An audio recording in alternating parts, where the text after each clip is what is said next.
নমস্কার, আমি ডক্টর অরুণাশিস মল্লিক।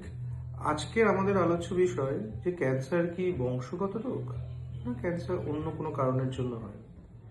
আমি যে বিষয়ে বিশেষজ্ঞ সেটা বিশেষত গাইনোকোলজিক্যাল ক্যান্সার, মানে মহিলাদের জরায়ু, ইউট্রাস বা ওভারি, এই জাতীয় ক্যান্সার। এদের মধ্যে দুটি মোস্ট ইম্পর্টেন্ট, জরায়ুর ক্যান্সার এবং ওভারির ক্যান্সার, দেখা গেছে এদের মধ্যে 10-15% পেশেন্টের ক্ষেত্রে এটি বংশগত হতে পারে। এই আমাদের যে সমস্ত মায়েদের জরায়ু বা ওভারির ক্যান্সার ডায়াগনোজড হচ্ছে, আমরা এখন কিছু স্পেশাল টেস্ট করে আইডেন্টিফাই করি যে তাদের দেহে সেই বংশগত জীবাণু আছে কিনা। যদি সেটা থেকে থাকে তাহলে তাদের নেক্সট জেনারেশনের আমরা টেস্ট করতে পারি, যাতে আমরা এই ক্যান্সারটা নেক্সট জেনারেশনে হওয়া থেকে আটকাতে পারি। এবং এটি খুব ইম্পর্টেন্ট আজকের দিনে ওভারিয়ান এবং ইউট্রাইন ক্যান্সারের ট্রিটমেন্টের জন্য। নমস্কার।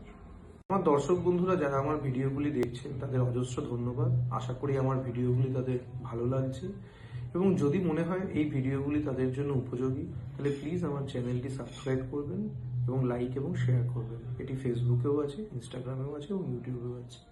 নমস্কার।